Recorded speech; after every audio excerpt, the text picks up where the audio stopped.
True Light Network. Truly beyond truth.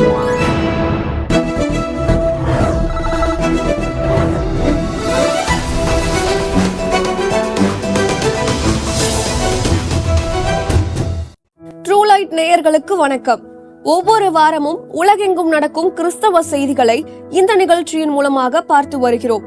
இந்த வாரமும் செய்திகளை பார்க்க போகிறோம். முதலாவது தலைப்பு செய்திகள்.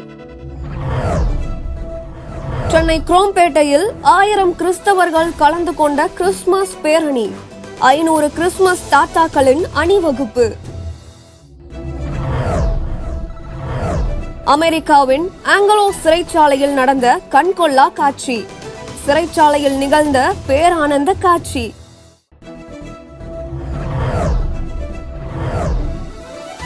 இந்திய அரசாங்கம் ரெவரண்ட் பிராங்க்லின் கிரகாம் அவர்கள் இந்தியாவில் வந்து கூட்டங்களில் பேச விசா வழங்க அனுமதி மறுத்துள்ளது.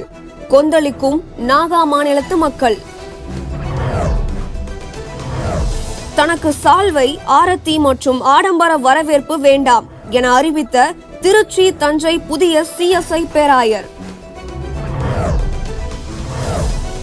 காசா போர் துவங்கி 2 வருடத்திற்கு பின்பு இயேசு கிறிஸ்து பிறந்த பெத்லகேமில் நடைபெற்ற கிறிஸ்துமஸ் அலங்காரம் மற்றும் கொண்டாட்டங்கள். லெபனான் தேசத்தில் கூடின 1,50,000 கிறிஸ்தவர்கள். போப் லியோ அவர்களின் வருகையால் ஒன்றுபட்ட லெபனான் கிறிஸ்தவர்கள். நடந்தது என்ன? சென்னையில் நடைபெற்ற Joy to the world 2025 season 12 கலந்து கொண்ட பிரபலங்கள். நடைபெற்ற வண்ணமயமான நிகழ்ச்சிகள் என்ன? இப்பொழுதும் விரிவான செய்திகளை பார்க்கலாம். கிறிஸ்துமஸ் தினத்தை முன்னிட்டு சென்னை குரோம்பேட்டையில் இருந்து தாம்பரம் வரைக்கும் கிறிஸ்துமஸ் பேரணி நடந்துள்ளது. இதில் அநேக திருச்சபையை சார்ந்த கிறிஸ்தவர்கள் சந்தோஷமாக கலந்து கொண்டனர். இதை குறித்ததான விரிவான செய்திகளை இப்பொழுது பார்க்கலாம். சென்னை அடுத்த குரோம்பேட்டை புதுவாழ்வு ஜெம்ஸ் பேராலயத்திலிருந்து தாம்பரம் சென்னை கிறிஸ்தவ கல்லூரி வரை 5 கிலோமீட்டர் தூரம் மாபெரும் கிறிஸ்துமஸ் பேரணி இந்த மாதம் நடைபெற்றது.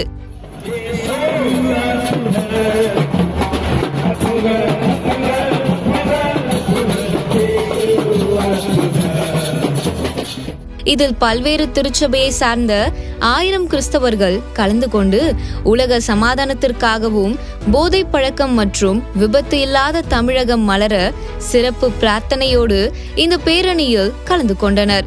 இந்த பேரணியில் 500 பேர் கிறிஸ்துமஸ் தாத்தா போல வேடமணிந்து சென்றது கண்கவர் காட்சியாக அமைந்தது. இந்த பேரணி நிகழ்வை புதுவாழ்வு ஜெம்ஸ் பேராலயத்தின் தலைமை போதகர் ஐசக் டேனியல் ஏற்பாடு செய்திருந்தார்கள். தேவனுடைய நாம மகிமைப்படுவதாக. அனைவருக்கும் கிறிஸ்துமஸ் நல்வாழ்த்துக்களை உங்கள் அனைவருக்கும் தெரிவிக்கிறோம். தென் சென்னை திருச்சபைகளாக இணைந்து கிட்டத்தட்ட 1000க்கும் மேற்பட்டோர் இந்த நாளில் கிறிஸ்துமஸ் பவனியாக குரோம்பேட்டை புதுவாழ்வு ஜெம்ஸ் திருச்சபையிலிருந்து ஆரம்பித்து மெட்ராஸ் கிறிஸ்டியன் காலேஜ் தாம்பரம் வரை கிட்டத்தட்ட 5.5 கிலோமீட்டர் வரை தேசத்தின் சமாதானத்துக்காக கொலை கொள்ளை கற்பழிப்புகள் இந்த நிகழ்வுகள் முற்றிலுமாக அது நம்முடைய பகுதிகளில் காணாமல் போகும்படியாக ஜெப நடையாக நாங்கள் நடந்து வந்திருக்கிறோம். சபை பாகுபாடு இன்றி நடைபெற்ற இப்பேரணி கர்த்தராகிய தேவனின் நாமம் மகிமைப்படும்படியாக சிறப்பாக நடைபெற்றது. இந்த கிறிஸ்துமஸ் பவனியை 20 ஆண்டு காலமாக நடைபெற்று வருவது குறிப்பிடத்தக்கது. அமெரிக்கா தேசத்தில் காட் பிஹைண்ட் பார் என்கிற இயக்கம் சிறைச்சாலை சென்று அங்கிருக்கும் கைதிகளுக்கு சுவிசேஷத்தை அறிவிக்கும் பணியை செய்து வருகின்றனர். இதில் கடந்த சில மாதங்களுக்கு முன்பு ரீயூனியன் நிகழ்ச்சியை நடத்தியிருக்கின்றனர். இந்த ரீயூனியன் நிகழ்ச்சி அங்கிருக்கும் சிறைச்சாலை கைதிகளை நெகிழ வைத்துள்ளது. அங்கு நடந்த கண்கொள்ளா காட்சியை இப்பொழுது பார்க்கலாம். காட் பிஹைண்ட் பார்ஸ் இவ்வியக்கம் அமெரிக்காவில் உள்ள சிறைச்சாலைகளில் சிறப்பான ஊழியத்தை செய்து வருகின்றனர். When they call on me, I will answer. When you call on him, he will answer. இதுவரை 10 லட்சத்திற்கும் அதிகமான சிறை கைதிகளுக்கு சுவிசேஷத்தை அறிவித்துள்ளனர் என்பது குறிப்பிடத்தக்கது.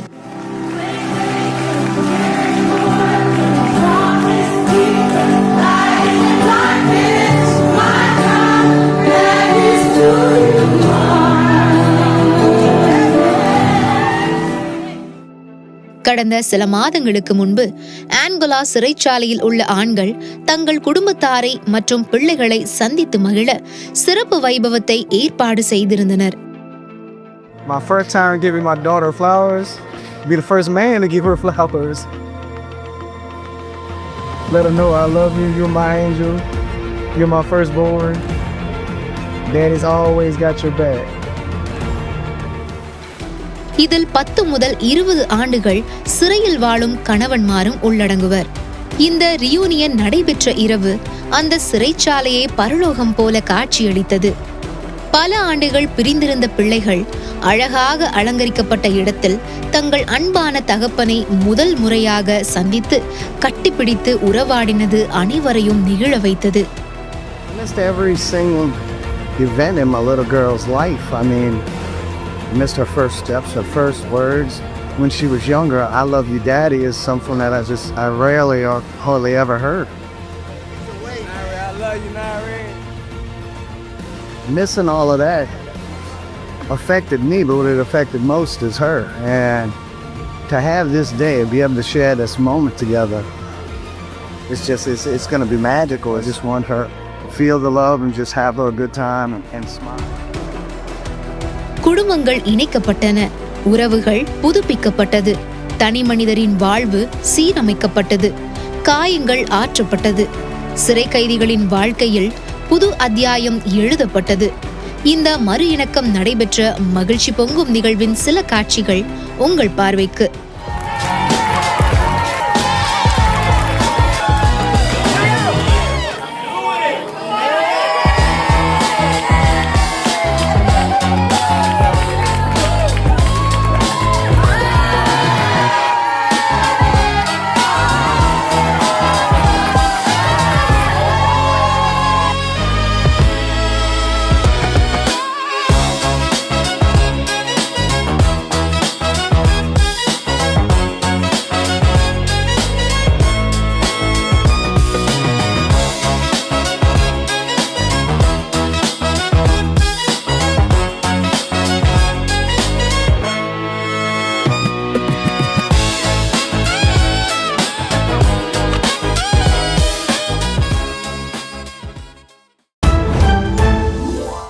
உலக புகழ்பெற்ற பில்லி கிரகாம் இவாஞ்சலிஸ்ட் அசோசியேஷனை சார்ந்த ரெவரண்ட் பிராங்க்லின் கிரகாம் அவர்கள் நாகாலாந்தில் நடைபெற இருந்த சுவிசேஷ கூட்டத்திற்கு அழைக்கப்பட்டிருந்த நிலையில் இந்திய அரசாங்கம் ரெவரண்ட் பிராங்க்லின் கிரகாமுக்கு விசா தர மறுத்துள்ளது. இதைத் தொடர்ந்து அங்கு நடந்த சம்பவம் என்ன என்பதை இந்த செய்தி தொகுப்பில் பார்க்கலாம். நாகாலாந்தில் சுமார் 87% கிறிஸ்துவர்கள் வாழ்கின்றனர்.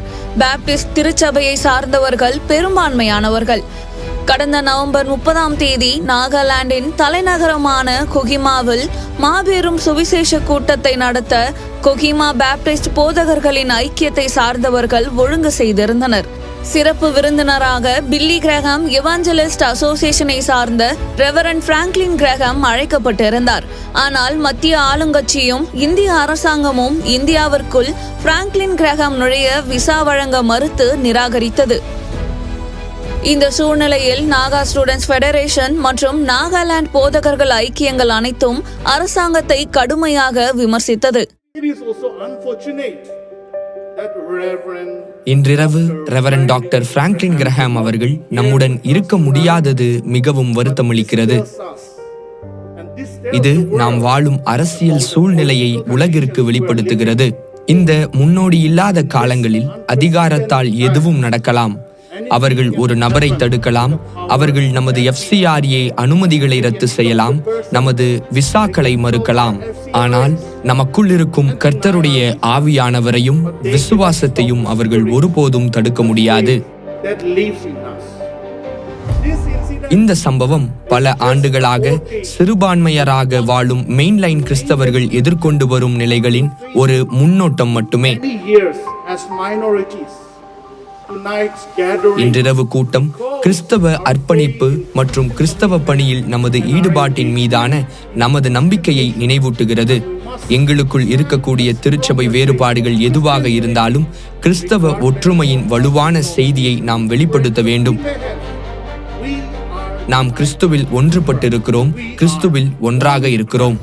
அதே சமயம் சுவிசேஷ கூட்டத்தை ரத்து செய்யாமல் நமது உள்ளூர் ஊழியர்களை கொண்டு Nagaland united a gathering of faith, hope and revival என்ற கருப்பொருளோடு கூட்டம் சிறப்பாக நடைபெற்றது.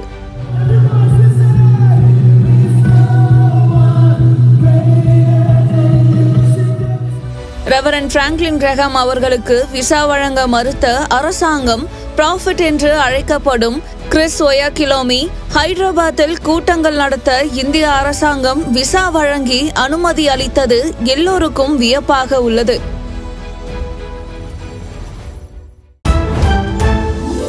ஒவ்வொரு வாரமும் ஒரு நிமிட காஸ்பலை பார்த்து வருகிறோம்.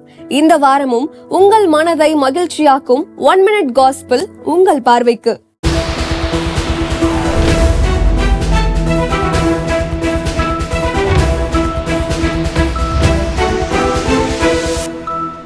Why we keep Christmas tree? Because the cross reminds us of a tree, and the tree reminds us of a cross. Jesus died on a tree to set us free. Christ Jesus was crucified with a shout of a king. It is finished. This tree reminds me the power of the enemy is finished. The lies of Satan is finished.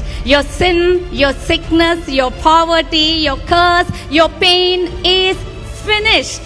It all began with a forbidden tree, and it all has to end with the one who hung on a tree.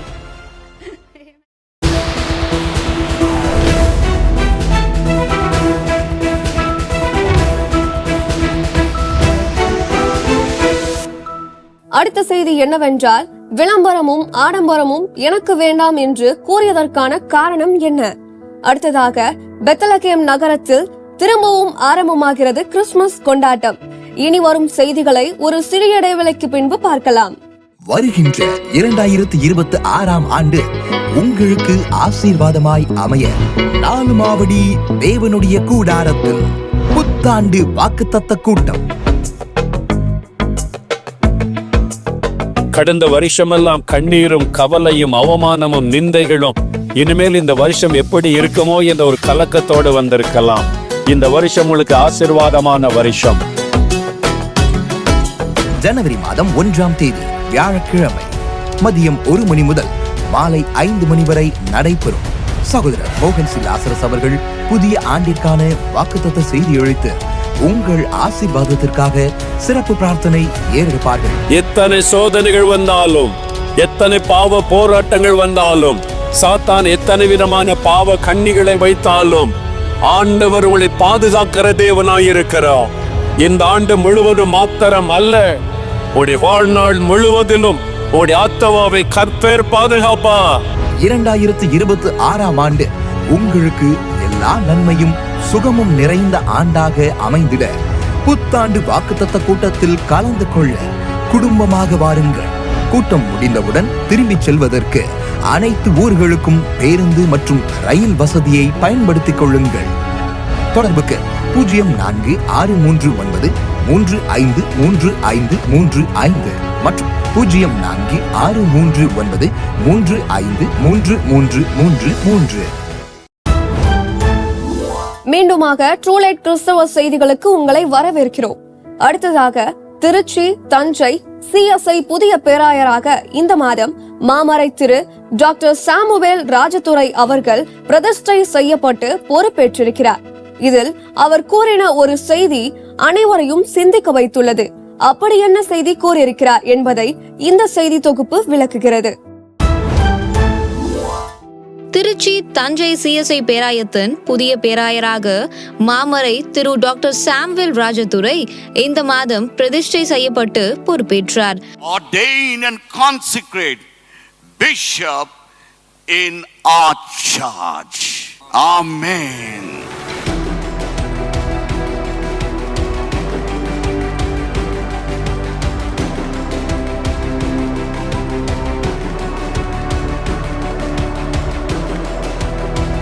அவர் அருளின ஒரு செய்தியில் தனது ஆலய வருகையின் போது தனக்கு சால்வை அணிவிப்பது, ஆரத்தி எடுப்பது, ஊர்வலம் மற்றும் விளம்பரம் செய்வது மற்றும் ஆடம்பர வரவேற்பு வைபவம் நடத்துவது போன்ற செலவுகள் செய்து கர்த்தருடைய பணத்தை வீணடிக்க வேண்டாம் என தாழ்மையுடன் கேட்டுக்கொண்டார். அதே நேரம் அப்பணத்தை ஏழை குழந்தைகளின் படிப்புக்காக, உணவுக்காக நன்கொடையாக வழங்கும்படி கேட்டுக்கொண்டார். நீங்கள் எனக்கு மரியாதை செய்ய வேண்டாம், என்னுடைய கரிசனைகளை மதியுங்கள். நம்முடைய திருமண்டலத்தில் KNH உதவி நிறுத்தப்பட்ட பிறகு இப்பொழுது நாம் DFS விடுதிகளாக அவைகளை நடத்தி கொண்டிருக்கிறோம். உதாரணத்துக்கு தாராபுரத்தில் லிஸ்டர் விடுதி இருக்கிறது. அதில் 40 குழந்தைகளுக்கு திருமண்டலத்திலிருந்து உணவு தொகை போகிறது. ஒரு குழந்தைக்கு 1000 ரூபாய், 40,000 ரூபாய். அந்த 40,000 ரூபாயில் அங்கு 85 பிள்ளைகள் சாப்பிடுகிறார்கள். ஒவ்வொரு குழந்தையும் 500 ரூபாயில 30 நாள் சாப்பிடுகிறது. நீங்கள் 500 ரூபாய்க்கு ஒரு ஷாலை வாங்கிட்டு வந்து எனக்கு போடுகிற பொழுது அது நீங்கள் என்னை கனப்படுத்துவதாக நீங்கள் நினைக்கிறீர்கள். ஆனால் அது என் கரிசனையை கனவீனப்படுத்துவதாக நான் நினைக்கிறேன். கர்த்தருடைய வீட்டின் பணியாளாக இருக்கிற நான் எல்லோருக்கும் உணவு கிடைக்க வேண்டும் என்பதை நான் நினைக்கிறேன். ஊர்வலம், மாலை, மேளம், ஃப்ளெக்ஸ், ஆரத்தி அனைத்தும் தடை செய்திருக்கிறது. தென்னிந்திய திருச்சபையின் விலை மதிக்க முடியாத நிறுவனங்கள், கல்விக்கூடங்கள், மருத்துவமனைகள் மற்றும் ஏனைய சொத்துக்கள் அனைத்தும் பாதுகாக்கப்பட கர்த்தர் விரும்பும் வண்ணம் திருச்சபைகளின் ஆராதனைகள் நடைபெற நாம் ஜெபிப்போம். உலகம் அனைத்தையும் உலுக்கிய காசா மற்றும் இஸ்ரேல் போர் சற்று நிறுத்தப்பட்டிருக்கிறது. இந்த நிலையில் இயேசு கிறிஸ்துவின் பிறப்பை நினைவு கூறும் வகையில் பெத்லகேமில் கிறிஸ்துமஸ் கொண்டாட்டங்கள் நடைபெற்றிருக்கிறது. அங்கு நடந்த பிரம்மாண்டமான காட்சிகளை இப்பொழுது பார்க்கலாம். இஸ்ரேல் காசாவில் போர் துவங்கின நாள் முதல் பாலஸ்தீன தேசத்தில் கிறிஸ்துமஸ் கொண்டாட்டங்கள் நிறுத்தப்பட்டன. இயேசு கிறிஸ்து பிறந்த பெத்லஹேம் நகரம் இன்றைய பாலஸ்தீன தேச குடியிருப்பு பகுதியில் அமைந்துள்ளது. இயேசு கிறிஸ்து பிறந்த இடத்தில் பிரம்மாண்ட ஆலயமும் உள்ளது.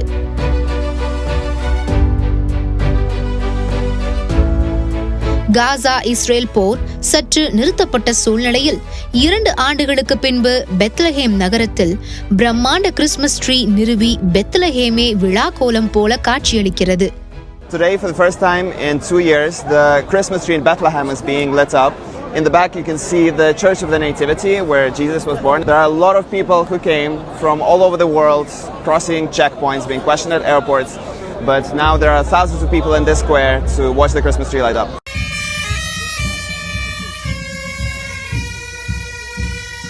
It's really beautiful to be in Bethlehem.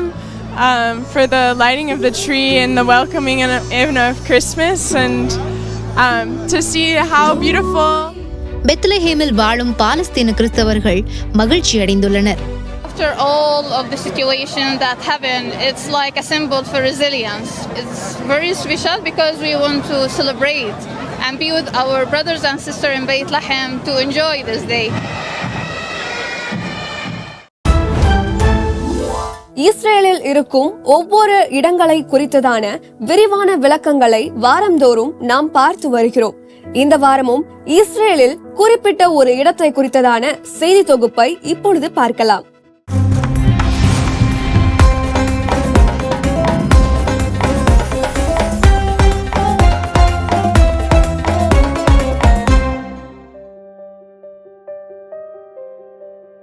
எருசலேமின் தெற்கு பகுதியில் அமைந்துள்ள ஒரு சிறிய நகரம் பெத்லஹேம். ஆனால் அது மதம் மற்றும் அரசியல் ரீதியாக மிகப்பெரிய முக்கியத்துவம் கொண்டது. வேத வரலாற்றின்படி இது இஸ்ரவேலின் புகழ்பெற்ற தாவீது அரசர் பிறந்த இடம். ஆனால் அதைவிட முக்கியமாக பெத்லஹேம் என்பது இயேசு கிறிஸ்து பிறப்பின் சிறப்பை பெற்ற இடமாகும். இந்நிகழ்வு மனித வரலாற்றின் பாதையை மாற்றியமைத்தது. அதனால் இந்த நகரம் கிறிஸ்தவர்களின் விசுவாச தொட்டிலாக மதிக்கப்படுகிறது.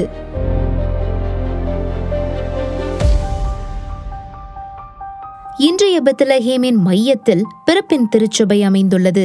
4ஆம் நூற்றாண்டின் மன்னர் கான்ஸ்டன்டைன் ஆணைப்படி கட்டப்பட்ட இது கிறிஸ்துவின் பிறப்பை பற்றிய வரலாற்றின் சக்தி வாய்ந்த சாட்சியாக உள்ளது. இச்சபையின் முக்கிய பலிபீடத்தின் கீழ் 14 முனைகள் கொண்ட வெள்ளை நட்சத்திரம் உள்ளது.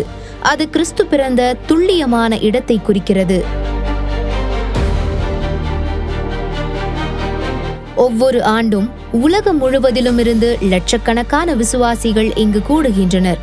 ஜெபிக்கவும், பாடவும், முதல் கிறிஸ்து பிறந்த இரவை நினைவு கூறவும் இங்கு வருகின்றனர்.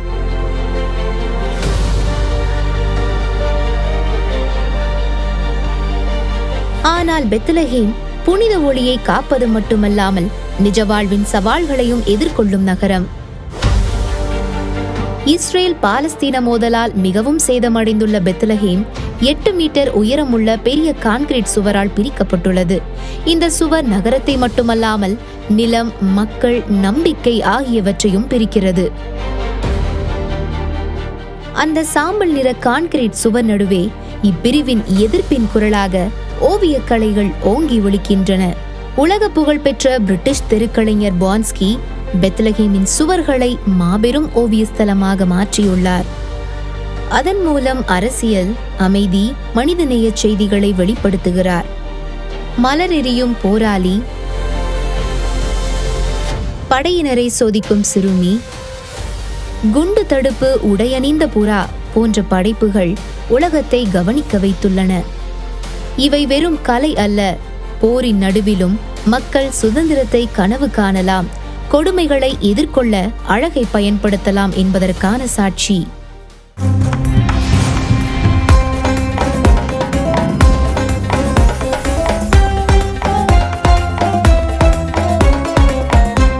அடுத்த செய்தி, லெபனான் தேசத்தில் கூடின 1,50,000 கிறிஸ்தவர்கள். அடுத்ததாக சென்னையில் கோலாகலமாக நடைபெற்ற ஜாய் டு தி வேர்ல்ட் 2025. இனி வரும் செய்திகளை விரிவாக ஒரு சிறிய இடைவேளைக்கு பின்பு பார்க்கலாம். தொடர்ந்து இணைந்திருங்கள் கிறிஸ்தவ செய்திகளுடன். உங்க பாஸ்டர் நீங்க வார வாரம் திட்டு வாங்குறீங்களா? சர்ச்சுக்கு லைவ் போடுறது கேமரா கேட்டீங்க, வாங்கி கொடுத்தாச்சு. அதுக்கப்புறம் ஏதோ டிவைஸ்னு ஒன்று கேட்டீங்க, அப்போனா தான் லைவ் ஓடுங்க அப்படின்னீங்க, அதுக்கும் வாங்கி கொடுத்தாச்சு. இப்போ லைவ் போடுறப்ப வயர் இல்லை, வயர் இருந்தால் இன்டர்நெட் இல்லை, வீடியோ ஓடனா ஆடியோ வர மாட்டேங்குது, ஆடியோ ஓடனா வீடியோ வர மாட்டேங்குது. என்னப்பா தம்பி, இந்த மீடியா பசங்கள்கிட்ட என்ன வேலை கொடுத்தாலும் உருப்படியாக ஒன்றுமே செய்ய மாட்டாங்க அப்படின்னு ஏகப்பட்ட பிரச்சனைகளில் நீங்கள் வார வாரம் பாஸ்டர்ட்ட திட்டு வாங்குறீங்களா? இந்த மீட்டிங் உங்களுக்காகத்தான். ஆமாம், காஸ்பல் மீடியா ஒர்க் ஷாப் 2026. என்னது ஒர்க் ஷாப்பா? அப்படி என்ன சொல்லி தர போறீங்க அதில்? அப்படி நாங்கள் என்ன முக்கியமாக சொல்லித்தர போகிறோம்னா, சர்ச்சுக்கு மிக முக்கியமான தேவைகளான video production, editing and colour grading, animation and graphics, design and AI, digital media and live streaming, டோட்டலாக ஒரு சர்ச்சுக்கு என்ன தேவையோ அதை எல்லாத்தையும் நாங்கள் சொல்லித்தர போகிறோம். நான் மட்டும் இல்லை, என்னோட சேர்ந்து 10 பேர் சுமார் 30 வருடங்களுக்கு மேலே கிறிஸ்தவ துறையில் சிறப்பாக பணியாற்றினவங்க எல்லாரும் உங்களுக்கு சொல்லிக் கொடுக்க வர்றாங்க. இது எங்கன்னு பார்த்தீங்கன்னா, கோத்தகிரியில் சும்மா குழுகுழு ஏரியாவில் பொங்கல் ஹாலிடேஸில் 3 நாள் உங்களுக்கு சிறப்பான முறையில் அரேஞ்ச் பண்ணியிருக்கோம். மறந்துடாதீங்க, சீட்ஸ் எல்லாம் ஃபுல் ஆகிட்டு இருக்கு. ஸ்டாப் வாட்சிங், ஸ்டார்ட் கிரியேட்டிங், ரெஜிஸ்டர் நவ். கத்தோலிக்க கிறிஸ்தவர்களின் இறைத்தலைவர் போப் லியோ அவர்கள் லெபனான் தேசத்துக்கு கடந்து சென்றுள்ளார்.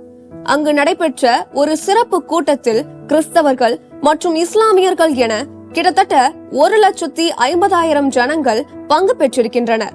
அங்கு நடந்த சிறப்பான சம்பவம் என்ன என்பதை இந்த செய்தி தொகுப்பு காண்பிக்கிறது. இந்த மாதம் டிசம்பர் 2ஆம் தேதி கத்தோலிக்க கிறிஸ்தவர்களின் தலைமை இறைத்தலைவர் போப் லியோ 14 அவர்கள் யுத்தத்தினால் பாதிக்கப்பட்ட லெபனான் தேசத்தின் பெய்ரூட் பகுதிக்கு விஜயம் செய்து சிறப்பு பிரார்த்தனை ஏறெடுத்தார்.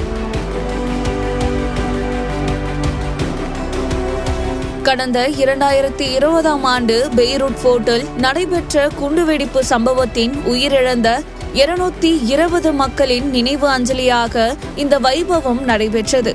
இதில் 6500 பேர் படுகாயமடைந்ததாக சொல்லப்படுகிறது.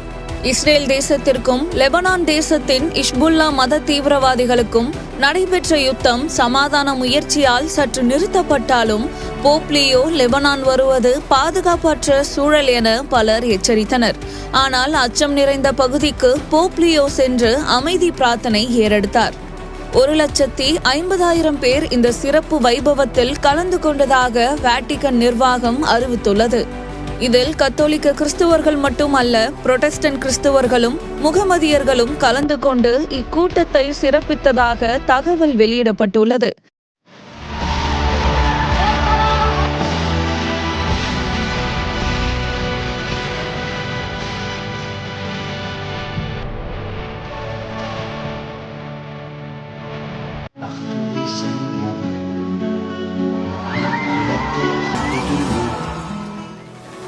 லெபனான் தேசத்தில் வாழும் கிறிஸ்துவர்களின் எழுப்புதலுக்காகவும் இஸ்புல்லா தீவிரவாத அமைப்பு நிர்மூலமாகப்படவும் ஜெபிப்போம்.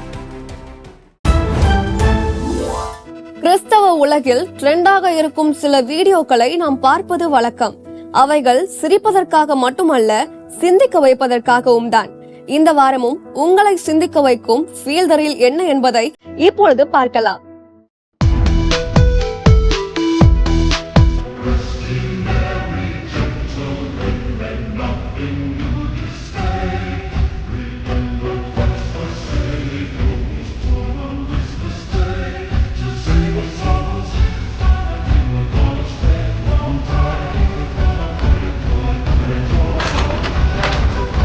Let's keep Christ in Christmas.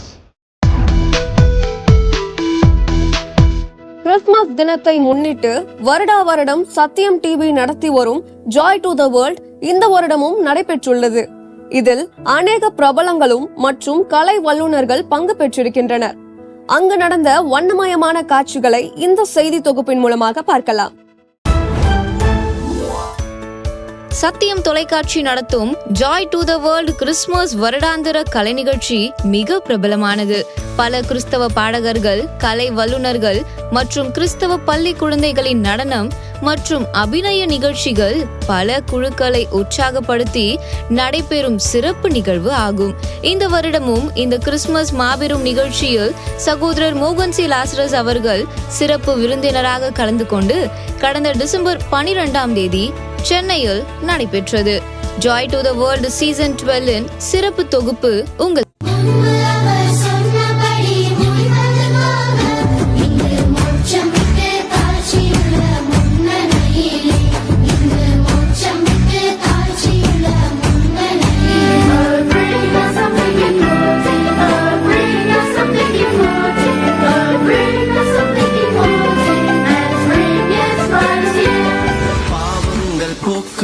சாபங்கள் நீக்கவே பூலோகம் வந்தாரையா, மனிதரை மீட்கவே பரலோகம் திறக்கவே சிலுவாயை சுமந்தாரையா.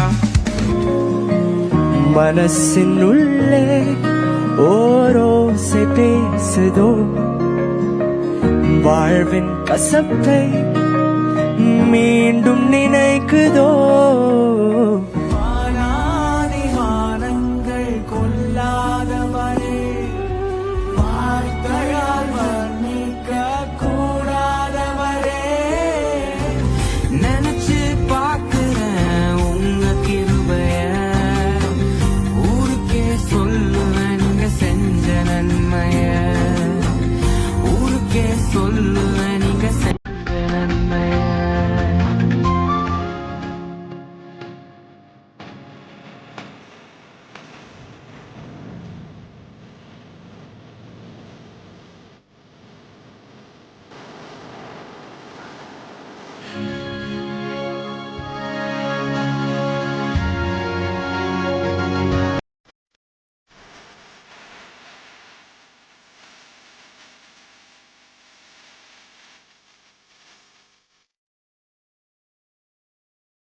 இந்த Joy to the world Christmas நிகழ்ச்சிகள் அனைத்தையும் சத்தியம் தொலைக்காட்சியின் நிர்வாக இயக்குனர் டாக்டர் ஐசக் லிவிங்ஸ்டன் அவர்கள் ஏற்பாடு செய்து சிறப்பாக நடத்தினார்கள்.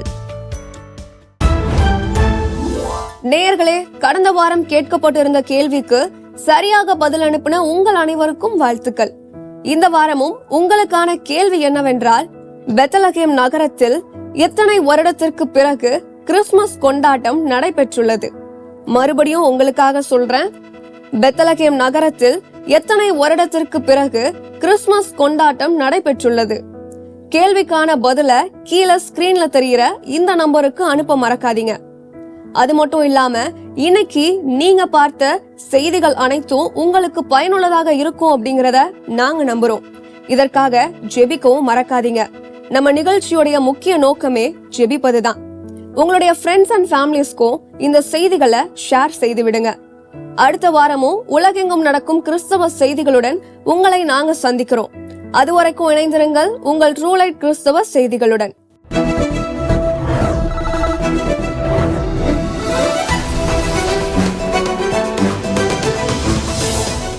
Subscribe to True Light Christian TV and click the bell icon to receive notifications about our new programs and updates.